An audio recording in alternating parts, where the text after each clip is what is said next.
Muy buenos días a todos, bienvenidos a la segunda sesión del Foro de Diplomacia y Cooperación Deportiva en un Mundo Convulso, que está organizado por el Instituto Matías Romero, la Universidad Iberoamericana de la Ciudad de México y el Consejo Técnico de Diplomacia y Cooperación Deportiva. El día de hoy, expertos y grandes personalidades nos hablarán sobre el pasado y el futuro de lo que podríamos denominar diplomacia deportiva en México. México en varios momentos de su historia contemporánea ha mejorado su imagen internacional y mostrado sus fortalezas al exterior mediante macroeventos y figuras deportivas. En este último rubro destacan los mundiales del fútbol de México 70, de 1986 y los Juegos Olímpicos, por supuesto, de México 68. Asimismo, nuestro país cuenta con fortalezas deportivas que pueden ser utilizadas a su favor, así como expresiones deportivas icónicas mundialmente reconocidas, tales como la lucha libre. Las expresiones deportivas autóctonas son muestras referenciales de la tradición deportiva en México que podrían reforzar mensajes y valores hacia el exterior. Por otro lado, el fútbol es el deporte más popular en nuestro país y el mundo.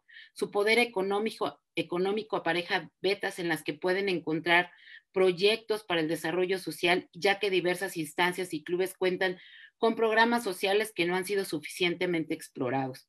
Además, el fútbol mexicano cuenta con capacidad de infraestructura y gran proyección mediática en Norteamérica y Centroamérica, que lo convierte en un potente medio para impulsar la imagen del país e incluso plantear proyectos de cooperación internacional para el desarrollo.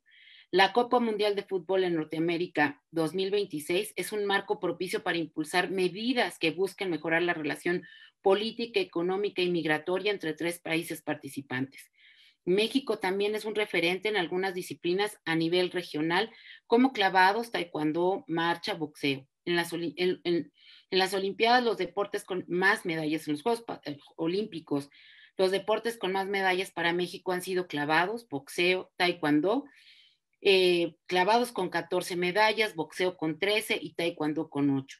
Estos podrían ser puntales para establecer proyectos de cooperación para el desarrollo. El objetivo de este conversatorio es reflexionar sobre los antecedentes de la diplomacia deportiva en México, así como analizar las capacidades y herramientas del país para poder construir una estrategia oportuna. Y aquí quiero darle la bienvenida a todos los participantes. Les agradecemos su disposición para compartir sus conocimientos y experiencia. Y quiero dar la palabra como de, en esta primera fase a Alberto Lati, que no requiere presentación. Sin embargo, señalo algunos de los datos destacados de su perfil. Licenciado en Ciencias de la Comunicación por la Universidad Iberoamericana, durante la Copa Mundial de Fútbol 2018 realizó la serie especial Latitud Rusia para National Geographic. Ha sido enviado especial en eventos deportivos como los Juegos Olímpicos, el Super Bowl, la Eurocopa, la Copa Libertadores. Debido a su profesión, ha visitado casi 100 países y radicado en Tokio, Madrid, Atenas, Múnich, Beijing, Johannesburgo y Londres. Colabora con ACNUR en la campaña con los refugiados. Para el Día Mundial del Refugiado, el 6 de julio del 2012, el periodista portó la antorcha olímpica como invitado del comité organizador de los Juegos Olímpicos en Londres. Lati habla inglés, francés, japonés, italiano, griego, alemán, hebreo, mandarín, portugués. Lati publicó su primer libro, Latitudes, Crónica, Viaje y Balón 8, en el cual narra sus viajes alrededor del mundo. En el 2018 publica su primer novela de ficción. Aquí Borja, en mayo de 2020, publicó los libros 100 dioses del Olimpo, de niños a superhéroes y 20 pelotazos de esperanza en tiempo de crisis. Beto, ante esto nos queda solamente escucharte. Muchísimas gracias y bienvenido. No, y ante esa presentación, Mari José, no queda más que agradecerte, sabes, de la estima. Tuve el privilegio todavía de seguir los últimos instantes en tu carrera como destacada clavadista. Mandar un abrazo también muy fuerte a Daniel, mandar un abrazo muy fuerte a Gala, deseando que todos se encuentren con salud.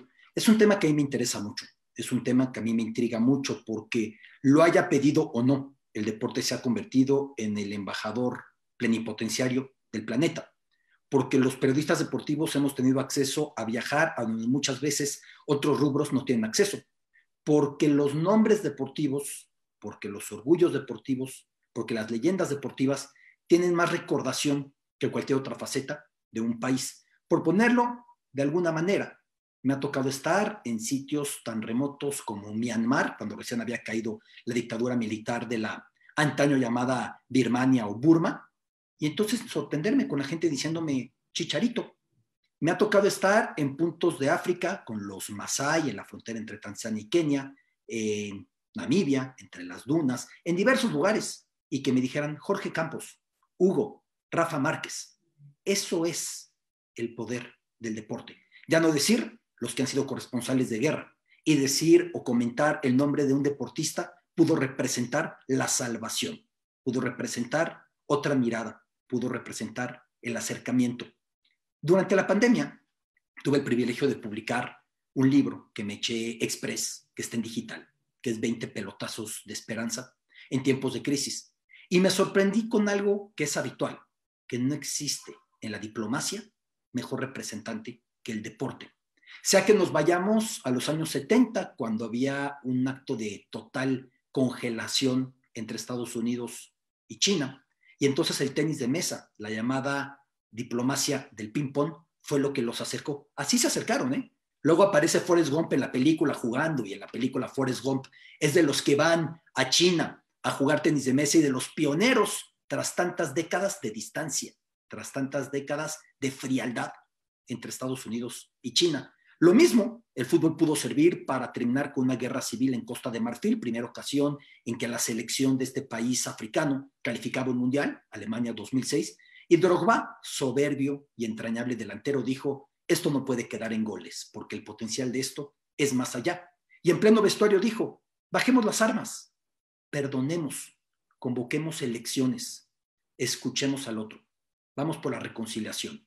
Abrazado de él, Kolo Touré, su hermano Yaya Touré después sería célebre como mediocampista en el Barça y en Manchester City. ¿Por qué era importante que lo abrazara Kolo Touré? Porque Drogba venía del sur de Costa de Marfil, Kolo del norte. Las dos regiones en disputa en aquel conflicto que ese día, increíblemente, terminó. Eso es lo que el deporte puede llegar a ser.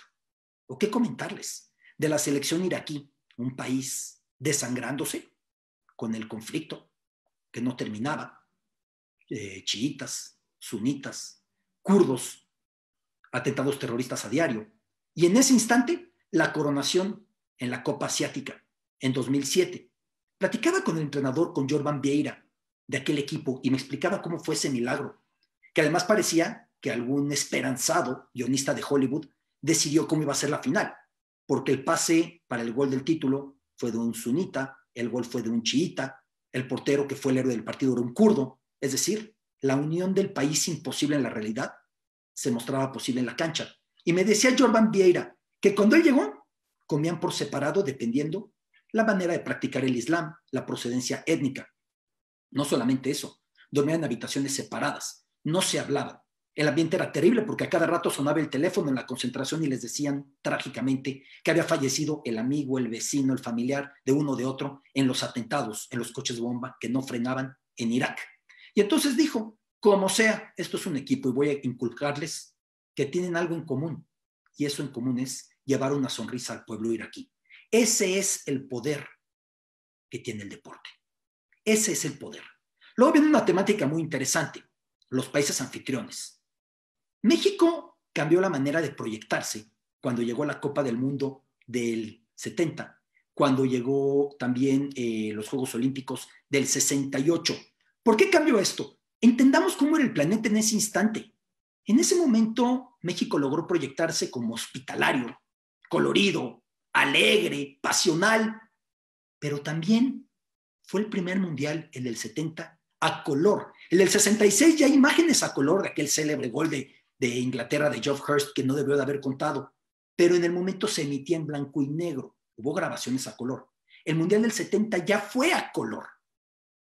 Y eso contribuyó también a que México se mostrara como es. Decía, hasta antes de eso, muchos en el planeta, la mayoría, tenía como visión de nuestro país la época del cine de oro, la época de oro del cine mexicano, incluso algunos de mayor edad, pues documentos audiovisuales de la Revolución, alguna película de Eisenstein o lo que hubiera. Y entonces vieron en el 68 el delirio por ver a Chaslavska, en ese momento novia de México, cuando se casaba en la Catedral Metropolitana y cómo se le entregaba a nuestro país. O en el 70, por Pelé. Siempre dijeron los brasileños que eran mejor tratados en Guadalajara que en Río de Janeiro o que en Sao Paulo. Y ahí empezó, sin que lo pretendiera nuestro pueblo, esa manera de posicionar una marca país que hoy por hoy, como potencia turística, México tiene. La manera de recibir, la manera de dar, la manera de entregarnos, la manera de mostrarnos, el ser orgullosos de lo que somos. Todo eso. Y además, el Estadio Azteca como símbolo del país que queríamos ser. Pensemos en un mundial que había sido 40 años antes, el primero de la historia en Uruguay. El estadio fue el Centenario, llamado así por la independencia uruguaya. Pensemos 20 años antes, el Maracaná de Río. Buscaba ser colosal y era colosal como Brasil mismo. Cada país también busca hablar a través de ese estadio, que luego eso lleva a despilfarros, que luego eso lleva a que se hipotequen economías, que luego eso lleva a que se construyan los llamados elefantes blancos, escenarios que no se van a utilizar más que por unas semanas. Es otra realidad, pero que esto de una proyección es muy relevante recalcarlo. De cara a la Copa del Mundo 2026, yo veo cosas muy positivas. Por ejemplo, hay gente que se queja de que Estados Unidos nos ha dejado solamente migajas de su organización. Entendamos que Estados Unidos no nos necesitaba para hacer este mundial, que Estados Unidos lo iba a hacer solo o acompañado. Cuando se da la votación para las sedes del Mundial 2018, que se queda Rusia, 2022, que se queda Qatar, Estados Unidos se vio despojado. ¿Por cómo le cambiaron los votos? Por cómo se dio toda esta circunstancia. Iban a tener el Mundial 2026 solos o acompañados. Nos invitaron a bordo, a México y a Canadá. Por eso cuando yo escucho que dicen, es que no puede ser, ¿por qué nos quieren quitar los partidos? Yo soy muy positivo normalmente, Marijose me conoce muy bien, Gala, ojalá tengamos la posibilidad de conocernos mejor, y con Daniel he coincidido en innumerables ocasiones, además maravillosas porque han sido olímpicas, que es lo que nos apasiona. Soy muy positivo. La realidad es que es una gran oportunidad, porque una generación de mexicanos va a tener su cuota de mundial. Como yo siendo niño, yo tenía 7, 8 años en el Mundial 86, la tuve. Como la generación anterior, la de mi papá, la tuvo con el 70, incluso con el partido del siglo y Franz Beckenbauer dislocado en aquella Alemania-Italia maravilloso. Pero al mismo tiempo, porque servirá de posicionamiento de la marca México, porque tendrá una derrama económica, pero no al costo que suelen tener estos eventos.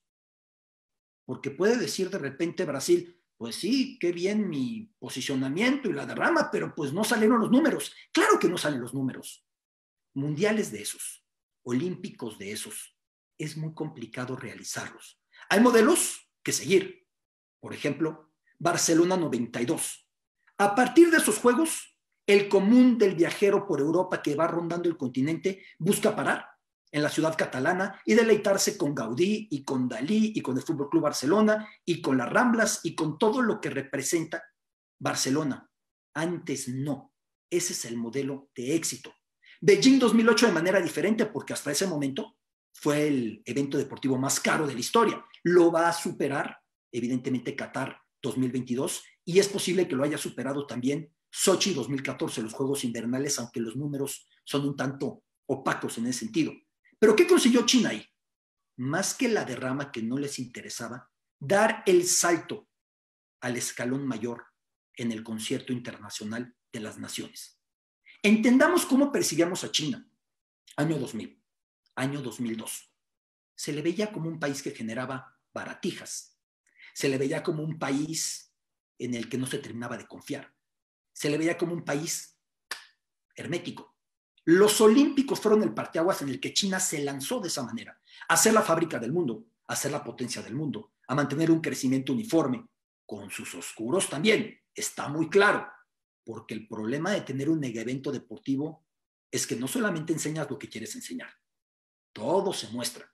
Y entonces se puso la lupa en el conflicto y la represión en Tíbet, y en el llamado Turquistán chino, en Xinjiang, y en varios lugares más, como se ha puesto la lupa en cada país al que ve un mega evento deportivo, en lo bueno y en lo malo.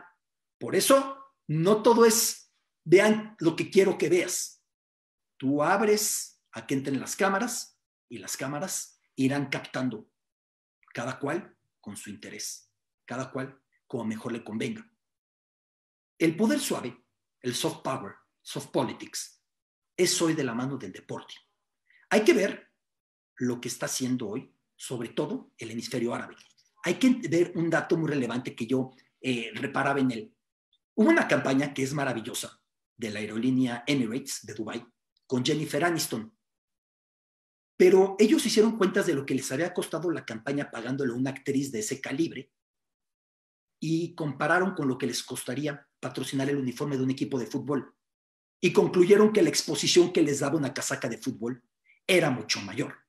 Pero del pasar de patrocinar casacas de fútbol, estos países pasaron a comprar equipos de fútbol y constituir clubes Estado. Hoy por hoy el Paris Saint-Germain es un club Estado catarí. Hoy por hoy el Manchester City es un club Estado de Abu Dhabi. Y así nos podemos seguir con otros tantos. Si fue caro para Qatar pagar 222 millones de euros por Neymar en el traspaso más costoso de la historia, es caro para cualquiera. Pero si lo pones en términos de soft power, si es caro para Arabia Saudita los esfuerzos que está haciendo su príncipe heredero, que es hiperdeportivo Mohammed bin Salman, sí es caro, pero si lo comparas con lo que busca conseguir, y no es algo nuevo, incluso regímenes siniestros han buscado tener eventos deportivos, pensando en el 36 los Olímpicos en la Alemania nazi, o en el 34 la Copa del Mundo en la Italia de Mussolini, o pensando en los años 70 la batalla en la jungla, aquella de Foreman contra Mohamed Ali, en plena Zaire, la hoy llamada Congo, que Mobutu, el dictador, la llevó para allá. No es algo nuevo, porque el deporte también permite ese maquillaje, porque el deporte permite otro tipo de acercamiento. Hay que ver qué países buscaron recibir los megaeventos deportivos en los primeros 2000 o en los primeros 15 años de este siglo. Los que en ese momento eran llamados BRICS, creo que el término ya va en desuso. Brasil, Mundial y Olímpicos. Rusia, Mundial y Olímpicos invernales. India no tuvo mega evento. Bueno, tuvo alguno juvenil de la FIFA, pero sí se metió a la inercia de la Fórmula 1, incluso un gran premio, o incluso en la escudería Force India en ese momento. China, con Olímpicos de invierno, y ahora busca de verano y ahora va a tener los de invierno el próximo año, y añadir a eso que a China le urge el Mundial, le urge el Mundial cuanto antes, mejor. Sudáfrica, con la Copa del Mundo. Son países que buscan, a través del deporte, dar ese salto, tener esa proyección, atraer inversiones, cambiar la percepción. Y me parece espléndido que México en el 2026 lo tenga, entendiendo que me parece espléndido porque no nos va a costar lo que a la mayoría le ha costado, porque serán 10 partidos y es otro cerco de seguridad, y es otro protocolo, y es otro desembolso. No tendrá las connotaciones negativas que podrá llegar a tener. Y a final de cuentas, porque también una Copa del Mundo cumple con un rol muy particular, o unos Juegos Olímpicos, hermanar a la población, en tiempos, en los que la polarización está como está, no solo en México, hay que ver Estados Unidos, Sudamérica, Europa, Asia. En estos tiempos, un evento que pueda cohesionar, unir, amalgamar, tiene un valor que de otra manera no se podría conseguir. Por eso podemos entender lo que puede llegar a representar el deporte. Querida Marijose, no sé si me extendí de más, te dejo la palabra. Muchísimas gracias, Beto Lati. Como siempre, un deleite escucharte. La verdad es que nos haces, nos dejas muchísimas preguntas en nuestra cabeza, pero yo quisiera, con una visión tan amplia como la que tiene el licenciado Marcelo Ebrard, nuestro canciller, un hombre que entiende la importancia del deporte, yo quisiera preguntarte, ¿qué le falta a México para que el deporte sea un embajador sólido al exterior? ¿Qué necesitamos? Entendemos muy bien que México tiene una historia en esta tarea, los mundiales, los Juegos Olímpicos, los atletas. O sea, tienes razón cuando dices, cuando vamos al extranjero, cuando estás simplemente en España, reconocen a Hugo Sánchez, reconocen a Rafa Márquez. Cuando estamos visitando otros países, no falta quien te diga de las máscaras de luchador. O sea, tenemos ese bagaje, tenemos esos atletas olímpicos, Paola Espinosa, muy reconocida, el mismo Daniel Aceves, todos estos amigos, pero ¿qué necesita México para que el deporte sea un embajador sólido al exterior, en tu opinión? que respetamos, que admiramos, porque ahora entendemos por qué eres un hombre que los medios de comunicación se pelean para colaborar con ellos, porque este bagaje que tú tienes tan impresionante nos da la seguridad de que vamos por buen camino. No, bueno, qué honor tus palabras. Yo creo que en el momento en el que tuviéramos 10 Daniela Cebes y no uno, 10 María del Rosario y no una, 10 por pensar en tu generación de clavadistas, Fernandos Platas o Paolas Espinosas. La realidad es que lo que generamos de deportistas destacados no corresponde ni a una población de este volumen, 120 millones, por poner un número, ni a la infraestructura que podemos detectar o las marcas volcadas para que esto se desarrolle. Porque hay países con poblaciones incluso más grandes, pero ¿qué dices tú? Bueno, sí, pero pues en Indonesia, ¿quién está invirtiendo en deporte? ¿No? En México sí hay marcas interesadas, pero hay un problema, y de esto seguramente ustedes sabrán más que yo, en la centralización. La centralización que afecta al país en otro sentido, también afecta en términos deportivos. A ver, Alemania, después de la crisis que tuvo empezando el siglo XXI en fútbol, desarrolló un esquema cuadriculando por centímetro su territorio para que si surge un gran talento futbolístico, no pase desapercibido. En cualquier otro país, Toni Kroos, el gran mediocampista, multicampeón con Real Madrid, Toni Kroos hubiera pasado desapercibido hasta a lo mejor los 19 años o 22 años. En Alemania lo vieron antes de la adolescencia, por este sistema de detección. Es el primer problema de México. Hay talento deportivo, pero por supuesto que lo hay. Pero Marijose, alguien que entra a los clavados a los 16 años, ¿qué le dices? Ya hay campeones mundiales de 15.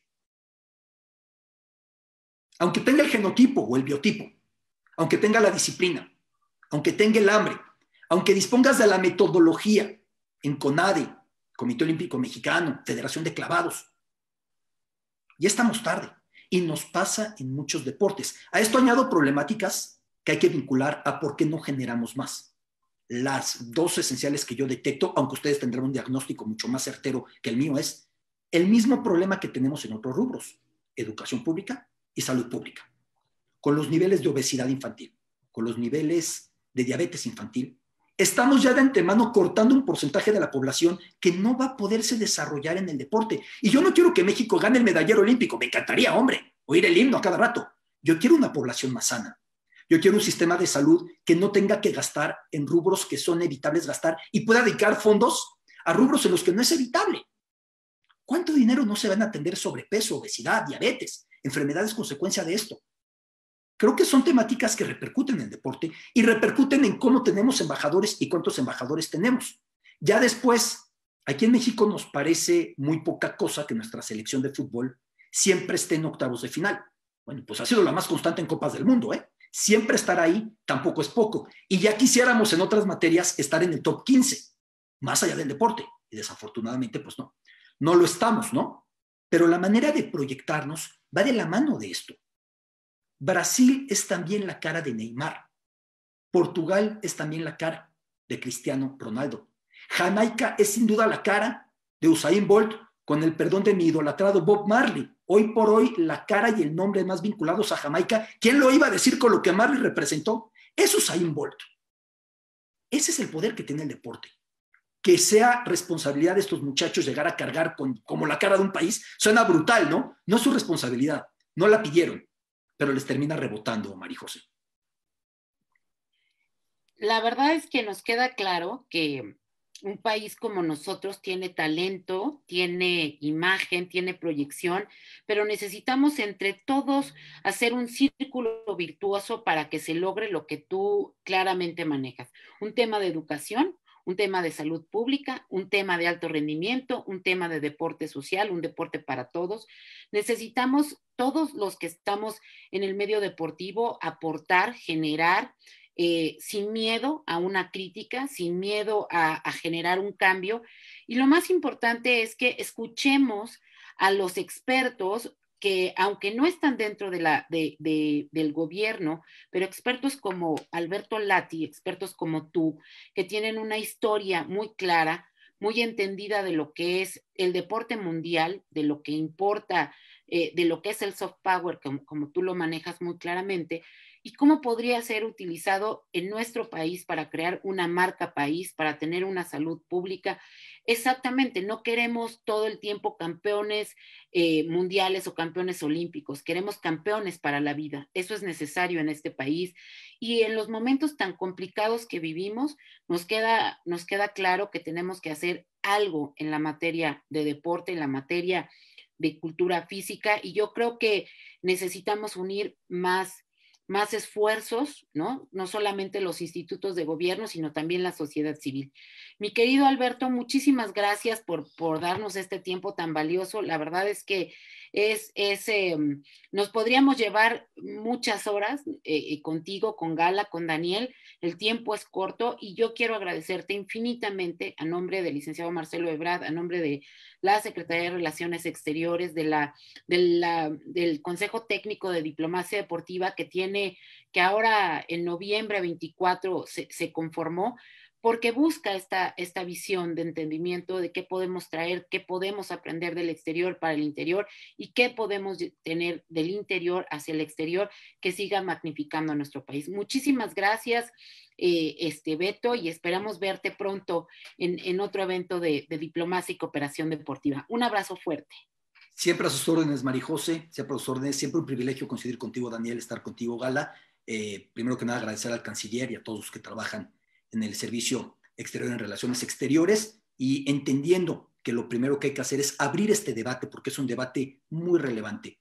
El deporte es hermoso en cuanto a goles, récords y medallas, pero eso es solamente una cara. El deporte es mucho más y me encanta que aquí se exploren esas facetas. Saludos a todos, Marijose.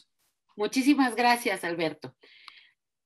Si ustedes me lo permiten, ahora quiero presentar a Gala Luterot. Es licenciada en Lengua y Literaturas Modernas, Letras Inglesas en la Universidad Nacional Autónoma de México.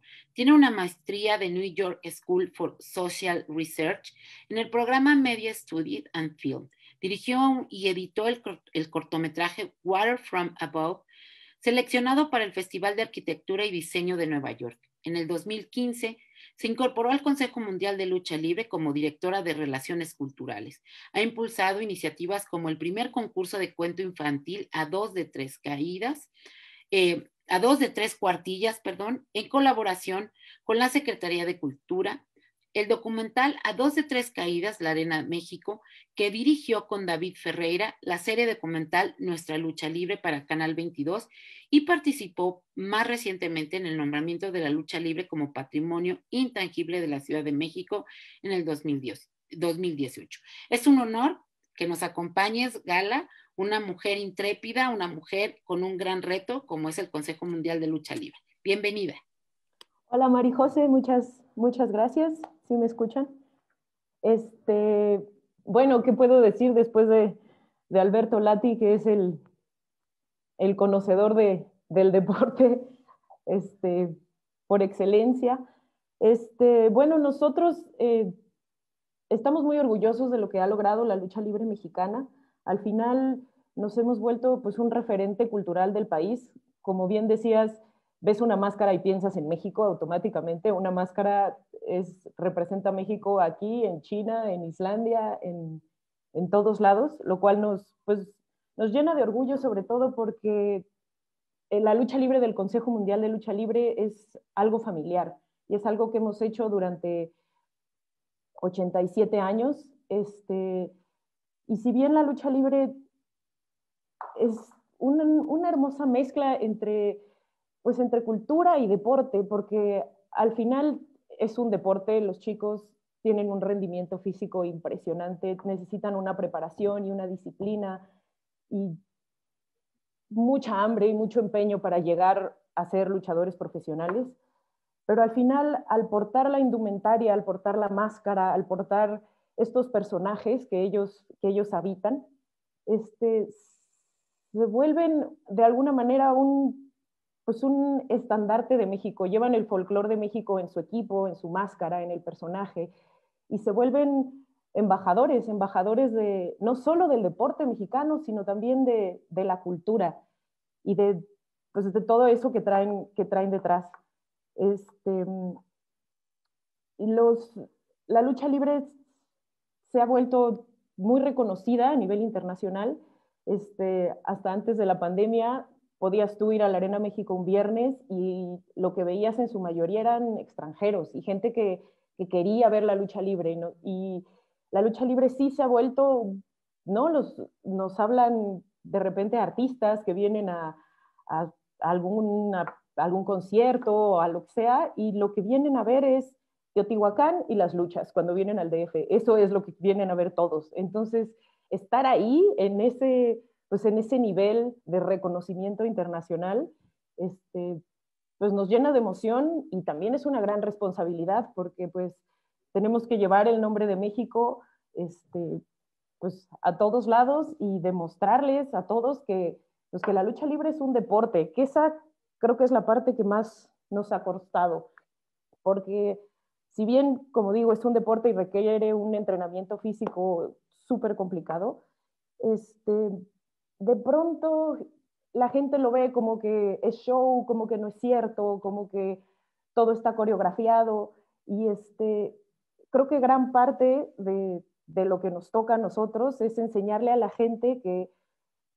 sí es un deporte y que no solo es un deporte, sino también es parte de la identidad del mexicano. Y la lucha libre es México. Y es esta tensión de rudos y técnicos y el enfrentarse. Y también es el público y todo lo que genera. Y esta situación catártica que es ir a la arena y poder pues, depositar todos tus enojos y tus iras en un luchador y ir y gritarle y luego salir y también funciona hasta como terapia. Entonces, una lucha libre es algo muy complejo, pero, pero también tiene esta parte deportiva que funciona pues para mejorar el tejido social, para que estos chicos que sueñan con ser superhéroes se puedan subir a un ring y sí se vuelvan estos superhéroes de carne y hueso, sí se vuelvan estos portadores del nombre de México en el extranjero. Tenemos un gran intercambio con Japón, sobre todo, y ahí la lucha libre es súper reconocida y no hay nada de, es teatro, y ahí sí la ven pues, como un deporte y como algo súper importante. Entonces, me parece que a nivel nacional, si bien la lucha libre es muy conocida y todo el mundo ha oído hablar de la lucha libre o ha visto una máscara de luchador, creo que nos falta entender que sí es un deporte, que sí hay máscaras, que sí hay luces, que sí hay rudos y hay técnicos y hay gritos, pero que la lucha libre hay que reconocerla como tal. Y que me hayan invitado a participar en esta mesa me parece algo muy importante y un paso pues muy significativo para poder reconocer la lucha libre pues como un deporte y como lo que es. Este, Muchas gracias, Gala. La verdad es que la lucha libre para todos nosotros siempre ha sido un ícono importante. A nosotros nos queda claro que necesitamos potencializar más la lucha libre en el extranjero, hacerle una marca país. Necesitamos aprovechar que es tan bien vista en el exterior, que necesitamos fortalecer esa imagen de México, de un México rudo, técnico, un México con contradicciones, pero un México echado para adelante. Quiero agradecer muchísimo a todos los comentarios que nos están llegando por las redes sociales, a los embajadores, a las instituciones educativas, a los deportistas, a los diplomáticos, por supuesto, agradecerles a todos los comentarios, están muy, muy... muy interesados en el tema, lo cual nos llena de emoción. Nos preguntan, Gala, ¿de qué manera se puede o se debería de impulsar la lucha libre dentro y fuera del país, teniendo en cuenta que es el deporte por el que México es conocido, y cómo, sí, que es conocido a nivel mundial, pero que dentro del mismo país a veces puede parecer desapercibido? ¿Qué podríamos utilizar? Porque también podríamos utilizar al deporte de la lucha libre para darle una mejor imagen. exacto, sí, yo concuerdo con lo que Alberto decía. Yo creo que falta un poco de detección de los talentos a edad temprana y poder entrenar a los chicos que quieran hacer lucha libre, detectar a aquellos que, como dice, tienen el hambre, tienen las ganas, tienen las aptitudes para convertirse en deportistas y empezar a crear más espacios pues, para que los chicos entrenen, tener más profesores, que les expliquen los orígenes de la lucha y la evolución de la lucha y cómo ha llegado de ser una lucha muy a ras de lona, ahora las luchas muy aéreas, pero que sigue siendo deporte. Entonces yo creo que es, sí, la detección temprana de talento y las posibilidades de que entrenen y que puedan llegar a ser pues los deportistas que sabemos que tienen dentro. Gala, y a mí me queda claro que la industria de la lucha libre necesita del Estado mexicano para potencializar su presencia en el mundo. Y ahí tenemos una tarea ardua para que tú nos digas cómo podemos, como parte del Estado mexicano, lograr para que buscar que se logre para potencializar la presencia a nivel mundial de la lucha libre. Yo creo que si hubiera como detectar a los luchadores y tratarlos como deportistas, como que puedan tener esa posibilidad de ir a torneos internacionales, que tengan la posibilidad de viajar, porque de repente no, es que la visa de trabajo y que esto, y entonces creo que se pusiera el aparato atrás de apoyo para los luchadores y que se hicieran torneos y que pudieran tener más facilidades de viaje y que fueran tratados como embajadores deportivos del país, eso facilitaría mucho las cosas y creo que eso sería un gran apoyo para la lucha libre y para los chicos que la practican. Y ahí, Gala, tendríamos mucho más logros de la lucha libre mexicana, como los grandes momentos internacionales que ha tenido ella a través de luchadores muy reconocidos como son el Mil Máscaras, que Blue Demon, ¿no? Son los que recuerdo yo en este momento, pero tú nos podrías compartir varios nombres y también esas películas que eran en blanco y negro, ¿no? De los luchadores mexicanos, muy, muy apreciadas digo, en este caso, yo me tocó cuando era niña verlas, y eran muy apreciadas porque las veíamos por medio de la televisión a blanco y negro todavía. Entonces, me gustaría que nos compartieras eso, que nos quieras esos logros de lucha libre mexicana, de esos luchadores que seguimos respetando y admirando todos nosotros. Exacto, justo ahí, como vuelvo a lo mismo, esta como falta de definir la lucha libre como deporte, como espectáculo, como cultura, como que tiene un poquito de todos. Entonces, ha habido logros internacionales un poco de todos lados. Carlos Amorales, que es un artista mexicano muy famoso, puso un ring de lucha libre en el Tate en Inglaterra y los llevó a luchar ahí. Y entonces ahí hubo una exposición muy grande de la lucha libre y un reconocimiento de la lucha libre como algo cultural, como algo pero al mismo tiempo nosotros tenemos una gira que va todos los años, bueno, este año no, pero va todos los años a Japón y hacemos un intercambio con los luchadores de allá y ellos vienen a aprender lucha libre mexicana. Pero sí, sobre todo el reconocimiento de la lucha libre mexicana está en Asia, en Japón. A los ingleses les gusta, pero les gusta más como esta cosa curiosa y cultural. Este, Creo que hace falta eso, como reconocer la lucha libre como deporte y poder así hablar en esa jerga deportiva con el resto del mundo. Oye, Gala, nos dicen, ¿por qué si la lucha libre mexicana es referente de las distintas empresas a nivel mundial, no se han animado a hacer una competencia internacional? Nosotros tenemos un torneo en el consejo que se llama el Grand Prix. Intentamos traer luchadores de distintos países. Ha habido intercambio con Canadá, con Estados Unidos, con Japón, hasta ciertos luchadores rusos. Pero sí, creo que lo que hace falta es pues, poder tener más torneos y que los chicos tengan más exposición y que puedan luchar en más lugares del mundo. y que la gente pueda ver lo que los luchadores mexicanos son capaces de hacer arriba de un ring, que es impresionante. Pues muchísimas gracias, Gala. La verdad es que el tenerte para nosotros es de vital importancia porque entendemos lo valioso de la lucha libre, lo valioso del Consejo Mundial de Lucha Libre, que es para todos muy respetado, muy querido. Y quisiera agradecerte enormemente y decirte que cuentas con el Consejo Técnico de Diplomacia y Cooperación Deportiva para hacer proyectos en conjunto y poder seguir fortaleciendo la imagen de la lucha libre tan querida, tan valorada por todos los mexicanos. Muchísimas gracias, Gala. Muchas gracias a ustedes por la invitación y por considerarme y por ponerme en una mesa con dos eminencias como son Alberto y Daniel.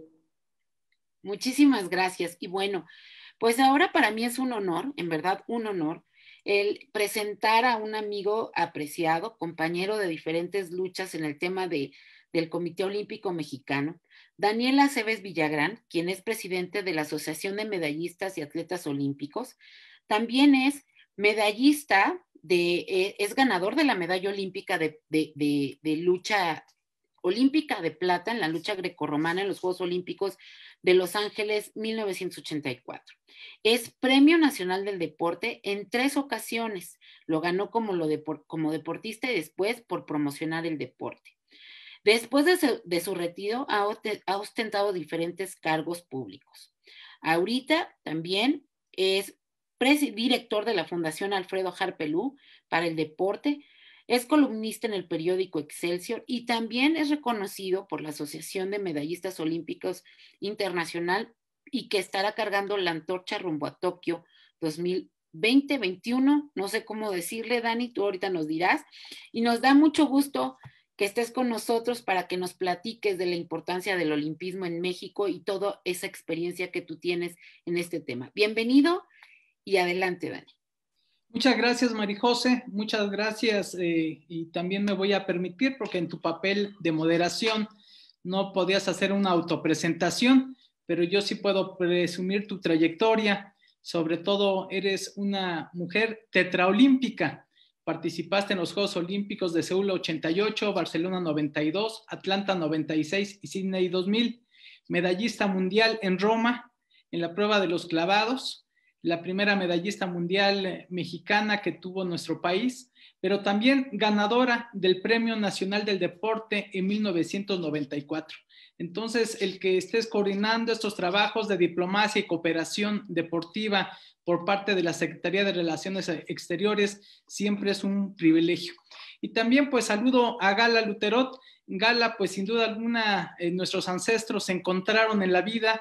Mi papá como luchador profesional, pues siempre estuvo en el Consejo Mundial de Lucha Libre, pues tus ancestros, sobre todo tu abuelo, tu papá, pues son gente de la lucha muy apreciada, porque como bien lo decías, la lucha libre es el deporte más espectacular o el espectáculo más deportivo, pero sin duda alguna un orgullo y sobre todo para quienes tenemos esa información genética que portamos con mucho orgullo. Y Alberto Lati, pues verlo en todas las latitudes, un políglota, una enciclopedia viviente, un orgullo del periodismo internacional, así que siempre es un banquete escucharlo, vivirlo, sentirlo, y creo que por eso este foro en esta segunda edición pues va generando una serie de mecanismos. Y aprovecho para saludar pues al cuerpo diplomático, por supuesto agradecer esta iniciativa del canciller Marcelo Ebrard y sobre todo de quienes a través de los medios de comunicación impresos electrónicos pues están enlazados en las diferentes redes sociales compartiendo este trascendente tema que tiene que ver precisamente con la diplomacia y en este caso pues se me ha permitido hablar de la vinculación con lo referente al tema del movimiento olímpico y sobre todo la diplomacia deportiva.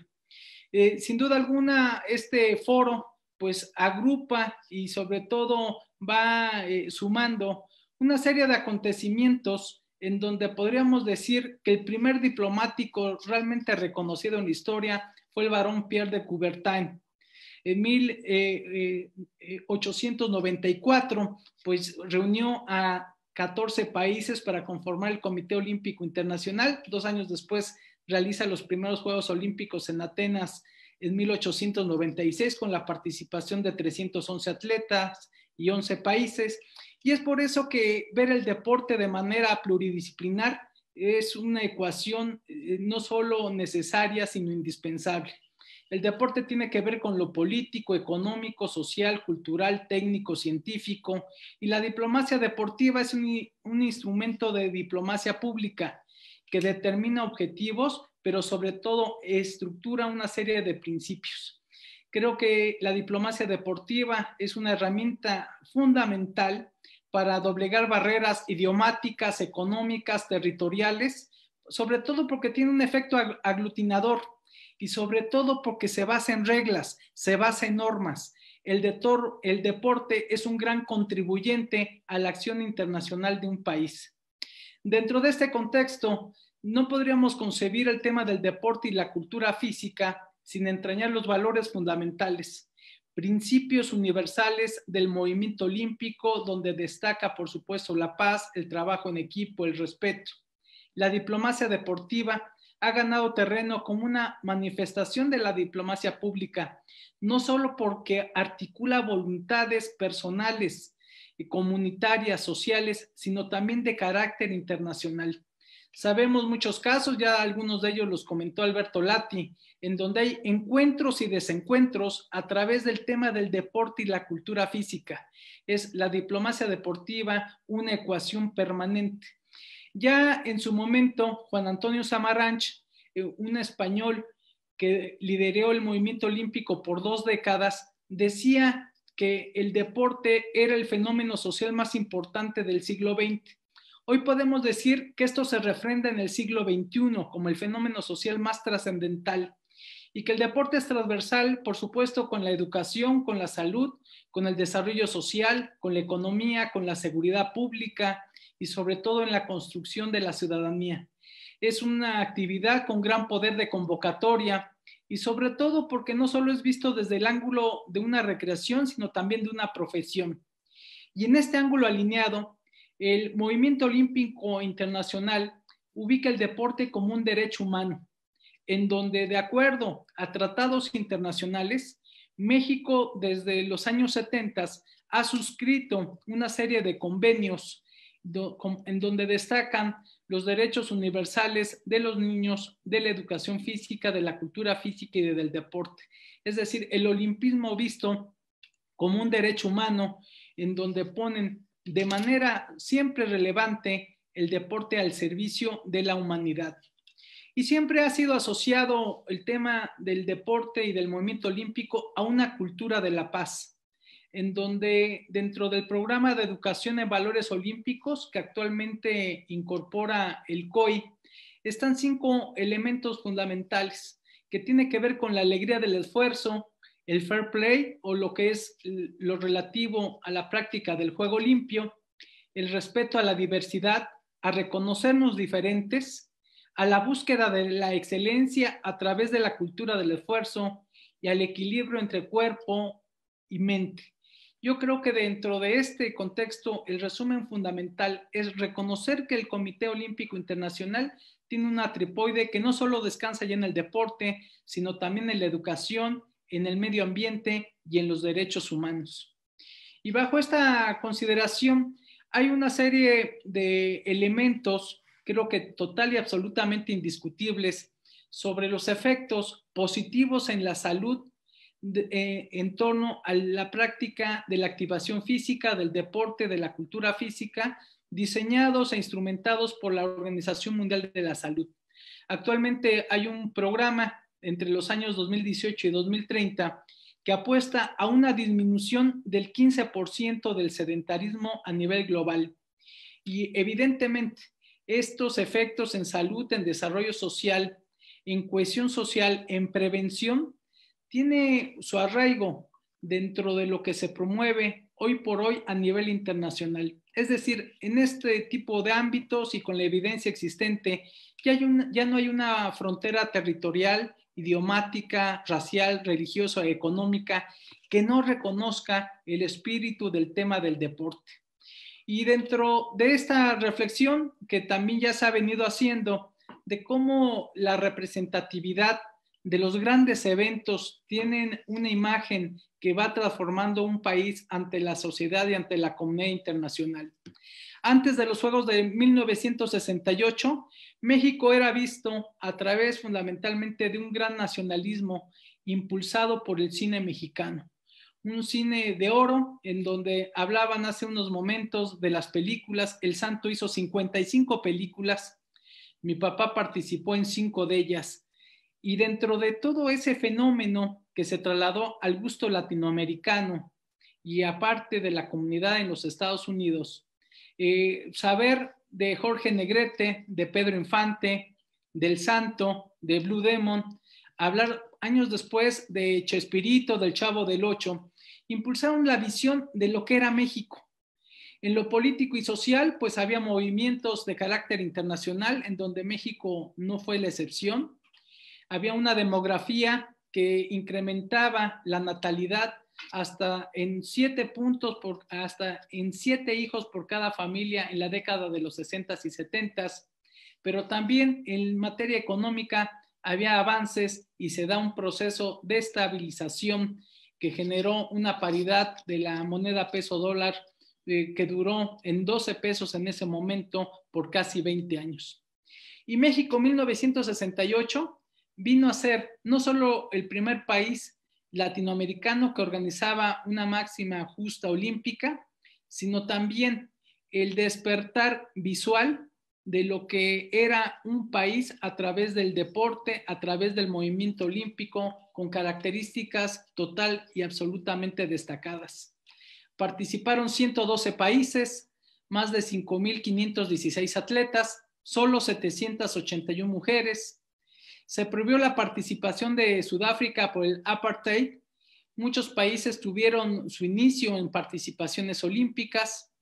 Estos juegos también ya tuvieron una serie de controles antidopaje y de sexo. Y dentro de este concepto, creo que podríamos decir muchas cosas sobre los Juegos Olímpicos de México 68. Destacaríamos que Norma Enriqueta Basilio pues fue la primera mujer en encender un pebetero olímpico, los primeros juegos transmitidos en televisión a color, sistemas electrónicos para publicar y medir los resultados. Por primera ocasión, y ahora que se hablaba de Usain Bolt como un representativo, un referente de Jamaica, fue la primera vez que la barrera de los 10 segundos fue neutralizada. México ganó 9 medallas olímpicas, 3 de oro, 3 de plata y 3 de bronce, destacando la ganada por Felipe Muñoz en la natación. Hubo pista sintética en el atletismo.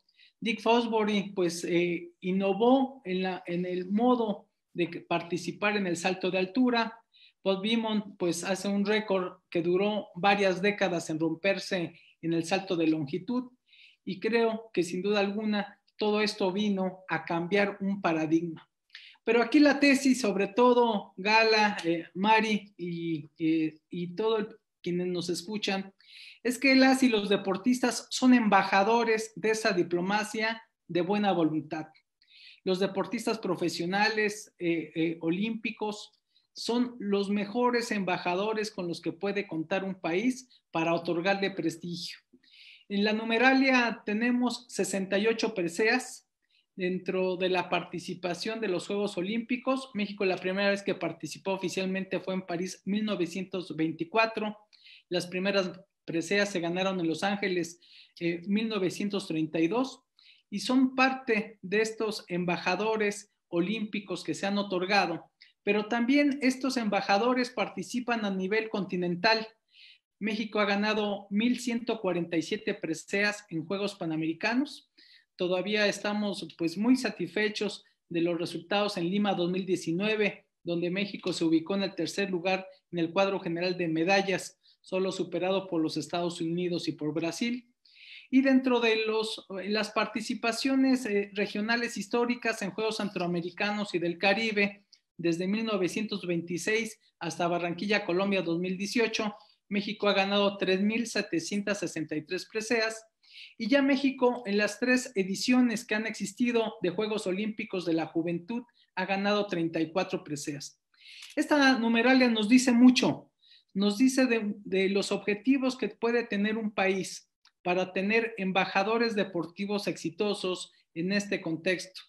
Y es por eso que hace días pues se daba a conocer la demografía en nuestro país por parte del INEGI, que hablaba de que somos 126 millones de habitantes. No obstante, hay informaciones internacionales que hablan de 129, pero a nivel internacional habitamos el planeta 7.737 millones de habitantes, por lo menos hasta la primera quincena de enero.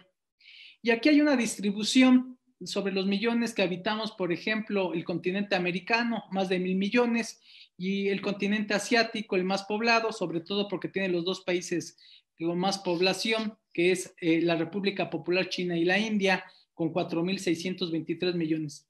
Pero de todo este contexto, solo hay 110,000 olímpicos, de los cuales 2.700 han sido mexicanos, y se estima que hoy por hoy viven alrededor de 1.450 olímpicos en nuestro país.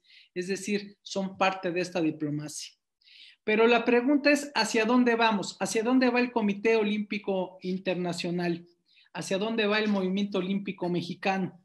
Aprovechamos para saludar al licenciado Carlos Padilla Becerra, quien ha estado atento precisamente a esas informaciones que se han dado en las últimas horas sobre la ratificación del COI y del Comité Organizador para la celebración de los Juegos Olímpicos de Tokio 2020 en el 21 y de los Juegos Paralímpicos.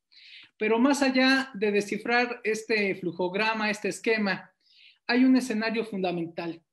Hay que impulsar reformas a la agenda olímpica, enfatizando todos los criterios de sustentabilidad de la Organización de las Naciones Unidas. Hay 17 objetivos, uno de ellos es precisamente el de la salud.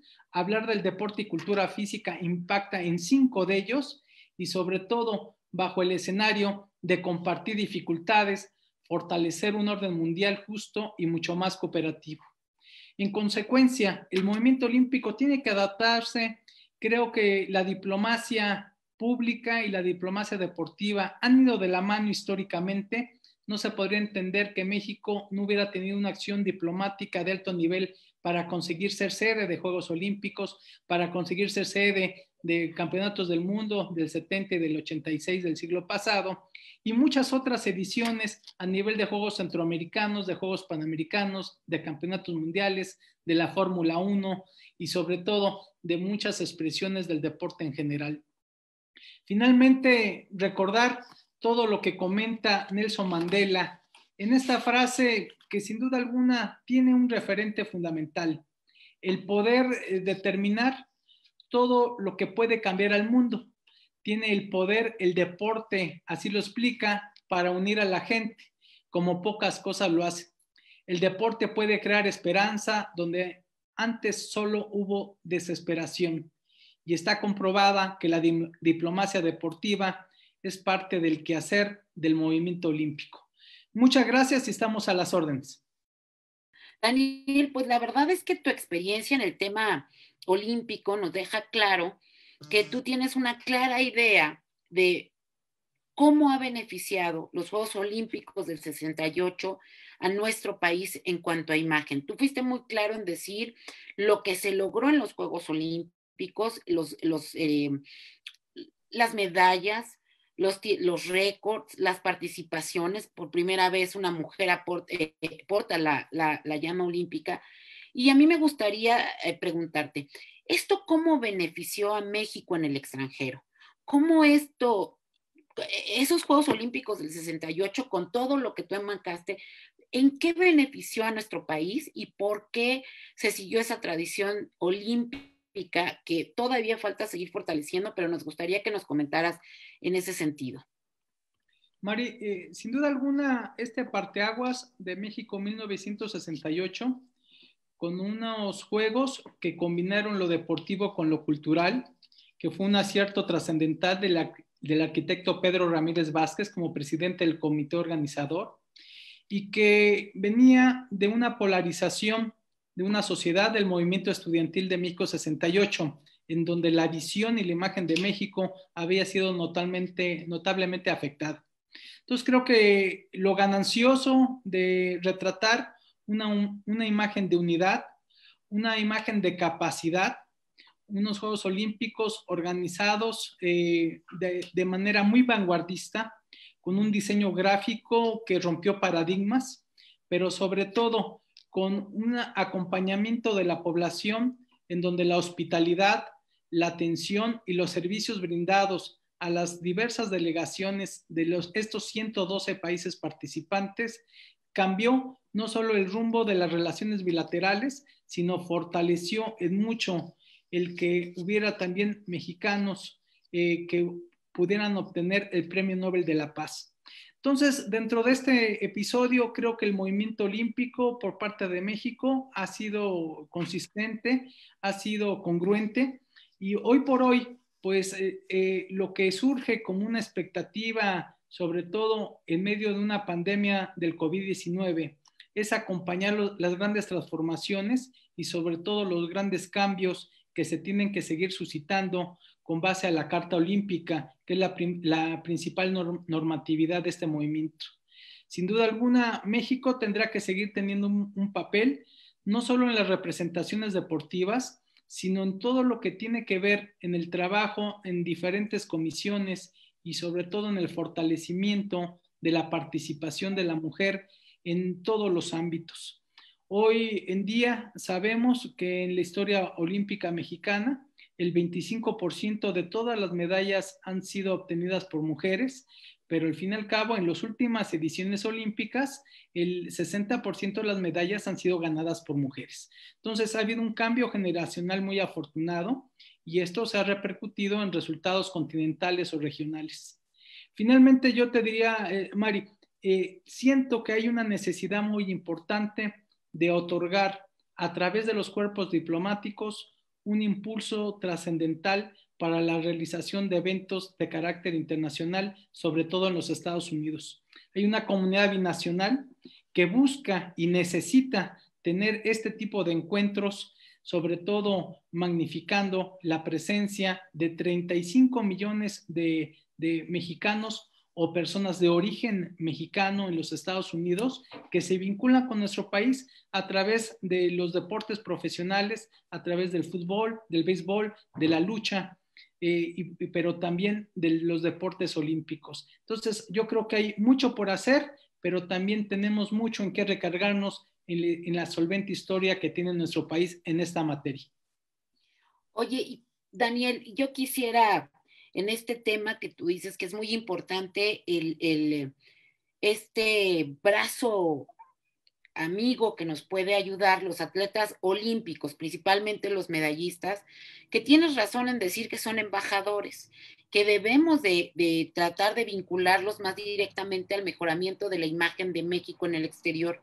Yo creo que ustedes, como una asociación de medallistas olímpicos, son parte esencial de lo que pueden fortalecer la imagen del país, de lo que hay positivamente, como lo es la lucha libre, como todo lo que maneja Alberto Lati, que nos comentó, que desafortunadamente por cuestiones de agenda tuvo que salir ahorita del panel, pero yo creo que ustedes como medallistas olímpicos quisiéramos hacerles una atenta invitación para que nos ayuden a fortalecer la imagen de México, y yo creo que ustedes son una herramienta esencial por ser parte de este olimpismo mexicano.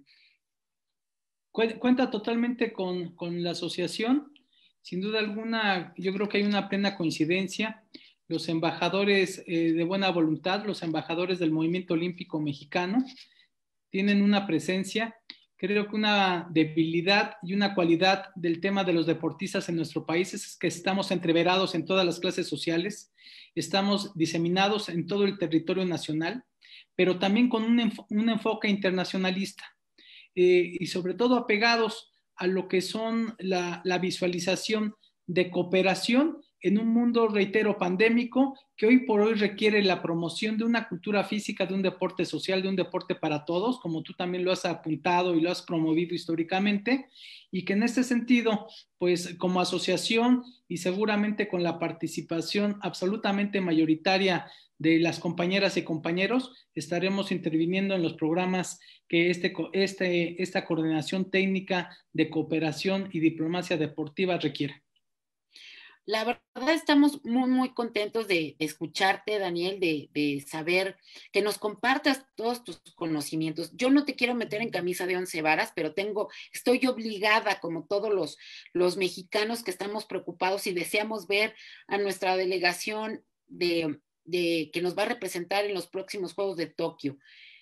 Se enfrentan a una situación tan compleja estos Juegos Olímpicos de Tokio 2020 por el tema del COVID.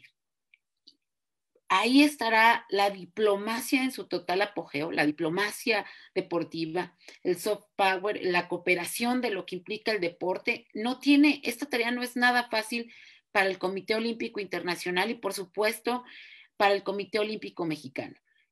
Entendemos que debemos de apoyarlos, entendemos que ellos requieren la vacuna, de los atletas, los que estarán representándonos a México. Pero, ¿cómo hacer que el Estado mexicano pueda apoyar más al olimpismo nacional? ¿Cómo hacerlo, Daniel? ¿Y qué esperamos para Tokio 2020 en esta situación tan compleja?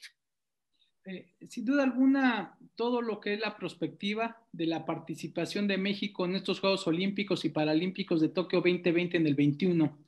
Estamos ya a menos de 6 meses del 23 de julio, que es la fecha de inauguración de estos ya tan anhelados Juegos. Y digo anhelados porque la comunidad internacional, la humanidad necesita de unos Juegos que impliquen resiliencia, que impliquen un ejemplo y una cultura del esfuerzo, de disciplina, de constancia, pero sobre todo promoviendo los valores y principios fundamentales. Entonces, creo que es muy importante que la diplomacia deportiva, que tiene que estar apareciendo no solo de manera congruente, consecuente, pero también de manera firme. Tan es así que ante una filtración mediática en el periódico The Times de Reino Unido, pues tuvo que salir el presidente Thomas Bach del COI, los comités olímpicos nacionales, entre ellos el que representa a Carlos Padilla, a clarificar que, por supuesto, dentro de los propósitos y materializaciones, los Juegos Olímpicos se van a llevar a cabo con las adecuaciones que se van a presentar estos días, en donde seguramente habrá menos asistencia del público o sin público en algunos eventos, pero al fin y al cabo sin traicionar la voluntad y los anhelos de una generación de deportistas a nivel internacional que quiere estar en los Juegos y se ha preparado toda su vida. Y creo que el Estado mexicano tiene un papel fundamental en este aspecto. El primero es generar el que haya líneas de comunicación entre la CONADE y el Comité Olímpico Mexicano. Yo creo que para hablar con la claridad con la que siempre hablamos y sobre todo en respeto a quienes nos están escuchando, yo creo que es el principal punto, que haya un esquema de colaboración de acuerdo a las atribuciones que le otorga la Ley General de Cultura Física y Deporte a cada instancia, que son muy claras. Yo creo que las atribuciones son muy claras, las de las asociaciones deportivas nacionales o llamadas federaciones, lo que es el Comité Olímpico Mexicano y la Comisión Nacional de Cultura Física y Deporte, y se requiere subvenciones y apoyos económicos al Comité Olímpico Mexicano.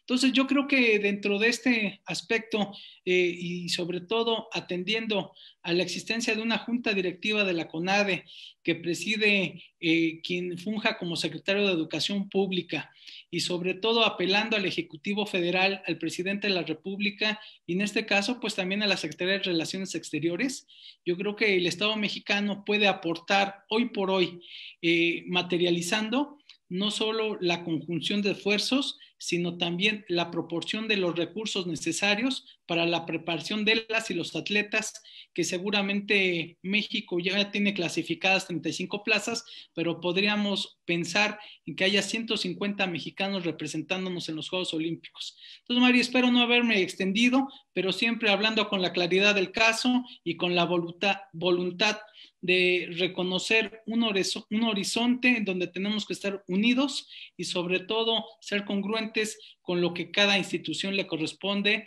dentro de los caracteres normativos. Muchísimas gracias, Daniel. Y bueno, el público nos pregunta, los que nos están saludando y viendo a través de este Facebook Live. ¿Cuál es la manera más efectiva en que las embajadas, consulados de México podemos apoyar el deporte? Es para los dos, nos piden que nos den su opinión, tanto Gala como Daniel. Gala, por favor. Pues yo creo que con este reconocimiento, bueno, en el caso particular de la lucha libre que yo estoy hablando, pues las embajadas sí que muestren la lucha libre, que nos ayuden pues a difuminar y a poder dar este mensaje de la lucha libre y darla a conocer y apoyarnos con eso, creo que es una buena manera de involucrar a las embajadas en pues en este apoyo al deporte, y particularmente, bueno, en mi caso, a la lucha libre.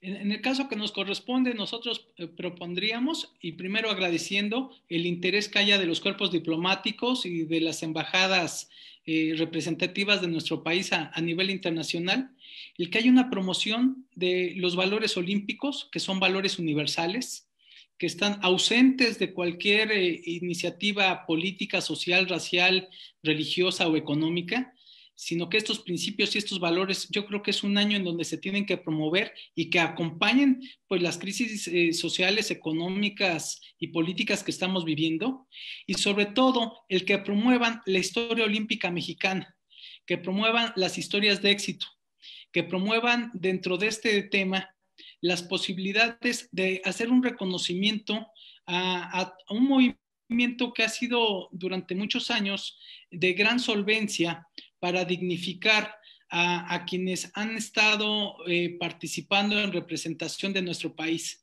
Entonces, creo que hay un cúmulo de opciones, de oportunidades.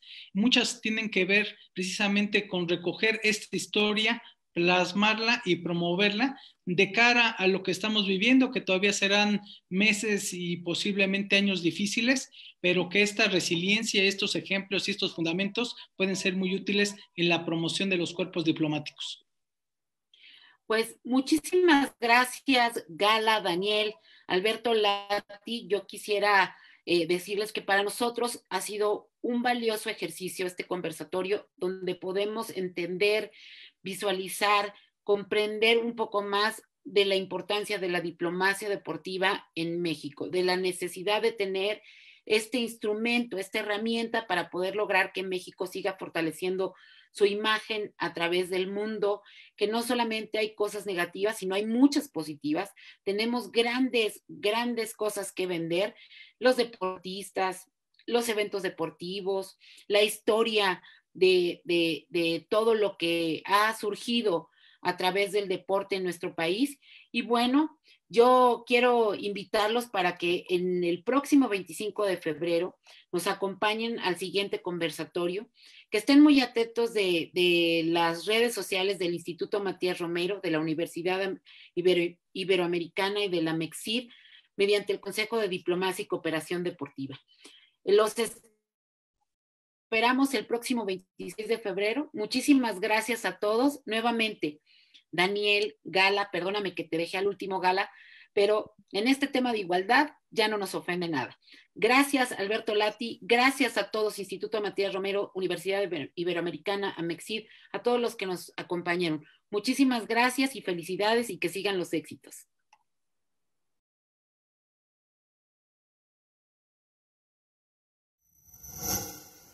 Gobierno de México.